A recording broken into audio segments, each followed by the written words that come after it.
the car is where I have my me time, and um, it's a sacred space for me. So I decided to go live. Um, and I wanted to go live to say a quick few things that stay unbothered, period. Because in order to conserve your energy, you have to stay unbothered. And a way to do that is finding your inner peace, your inner feng shui, your inner calm. Because in life, people are going to try to pull you down. They're going to try to take your energy. They're going to try to get a reaction out of you. They're going to try to, it's just people, human beings, that the ones that are on a very, very low side of the universe, mentally and spiritually, they need to latch onto other people's energies and suck them dry in order to survive. And that's, in a way, that's how it works. It's like a hierarchy, just like the animal kingdom. And there are beings and entities and spirits that need your energy in order to survive. That's it. It's like the government, the government needs us to vote. They need us to participate. They need us to do this and that. They need us to pay the bills. Cause what they gonna do if everybody stops tomorrow? What are they gonna do if everybody stops voting? They ain't gonna do nothing but show their true self in their true form. So, with that being said, if everybody was to stop, we would have the power. And that's basically what you do when you stay unbothered by people and things and BS. Hi, Ali, Sandy. Hi, Cooper. Where are you guys from? Hi, Lisa. Hi. But basically, when you stay unbothered, you bring your energy back to yourself. And if you're going to aspire to do anything extraordinary or anything that you just want to do or just live, you're going to need to have your energy and stop giving it to people who aren't worthy of your energy, or to people who want a reaction out of you. And don't even resent those people. Feel bad for them a little bit, like, honestly. Understand that they may be fighting for survival in a way, energetically, and they may or may not have anyone or anything to turn to yet. So that's just basically the way that you think about it, in my opinion. But just stay unbothered. Honestly, at the end of the day, you have to understand that this is your life.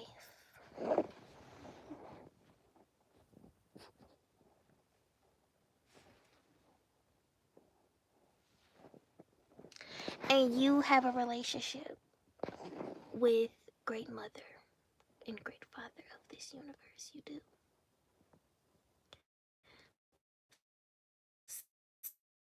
So, are you gonna let everybody get on your nerves and everybody get you to get a reaction? Are you gonna give everybody your energy? Or are you going to pull that back and transmute that energy? And that's when you get into the next step, transmuting energy. Energy can be transmuted just like the elements of the earth. That's energy that we transmute. We make food, we make buildings, we make uh what else? We just make everything. We literally make everything with transmuting the energy of Mother Nature. That's in a physical way. Now, if you want to look in a spiritual way, You can take something, and people do it all the time. You can take a sad moment, a sad backstory, flip it from being sad into being your power in life. And I'm not saying that's with everything, but I am saying those one things that play a big part in who you are, you make it something that you stand tall on, and you make it a strength and a relatable thing. Hi, Sakina. You make it a strength and you make it a relatable thing because then you've transmuted that energy, and that's it. It's no longer something that pulls you down.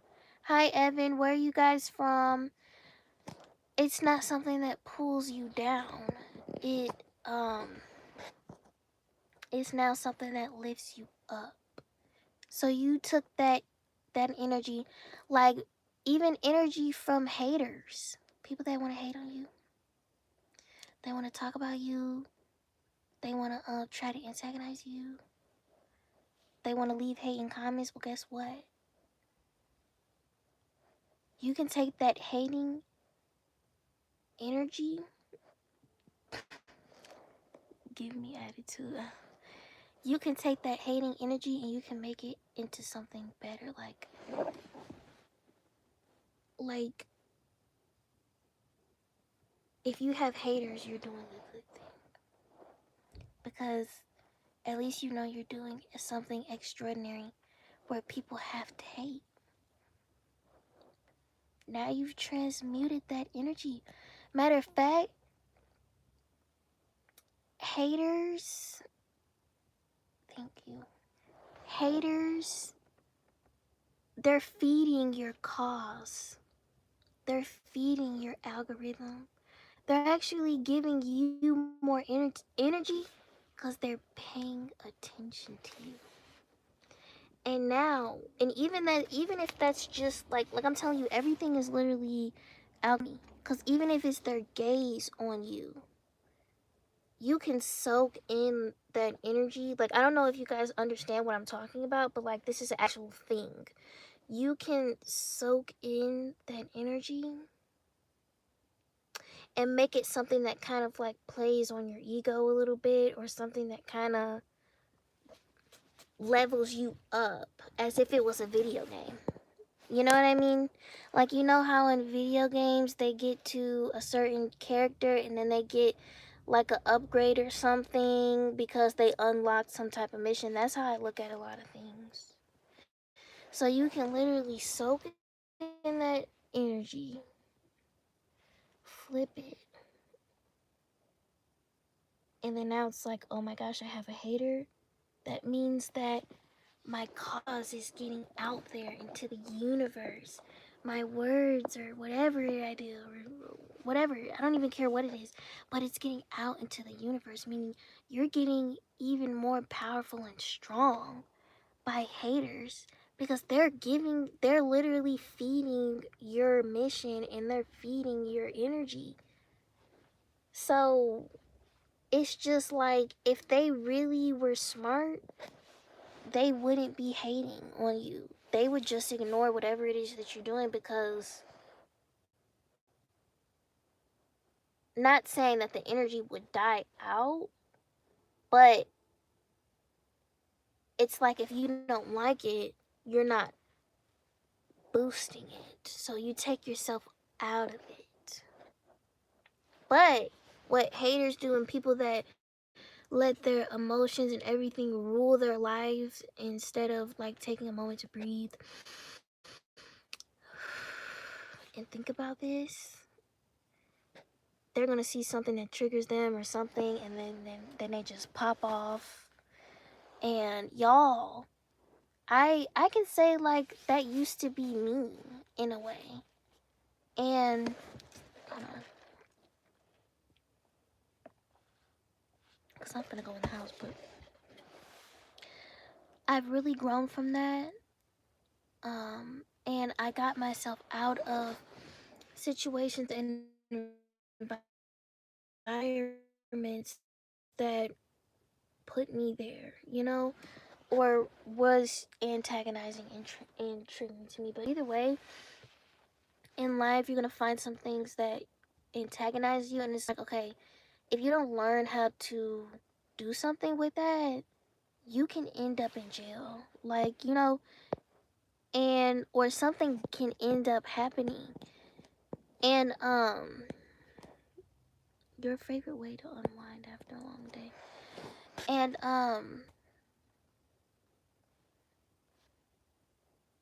but anyway, stay unbothered. Stop letting people who are irrelevant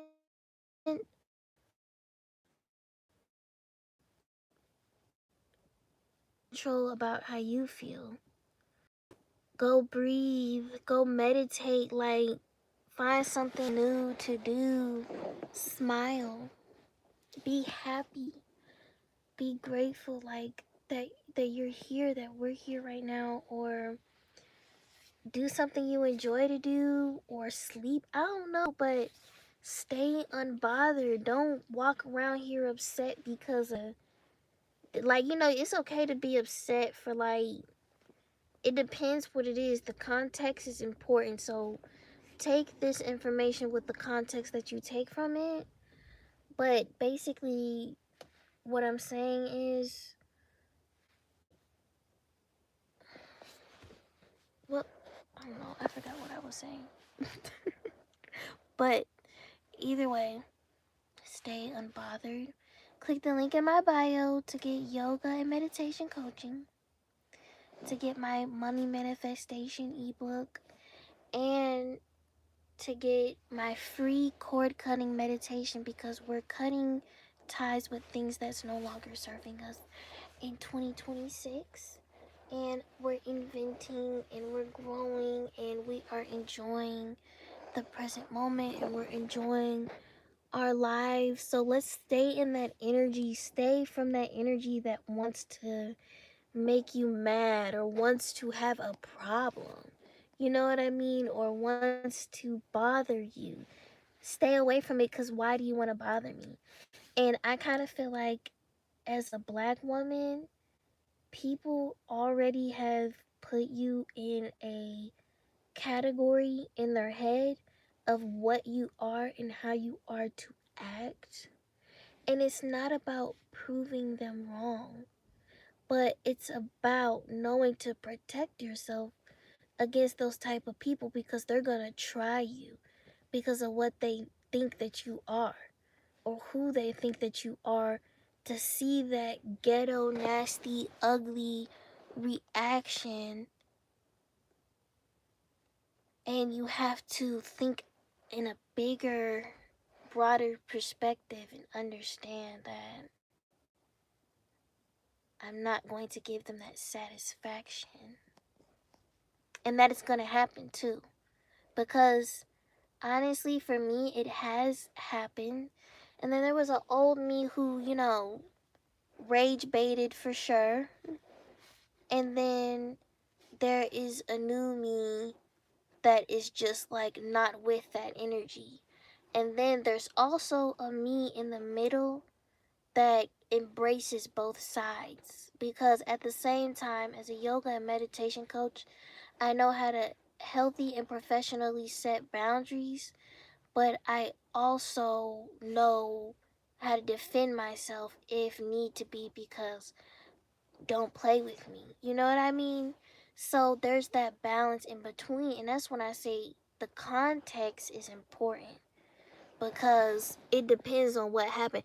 I can't tell you to stay unbothered if somebody try to, you know, um, there's a, I don't even have to say it, but we on YouTube, so I guess you can imagine that there's a lot of different things that happens into this world.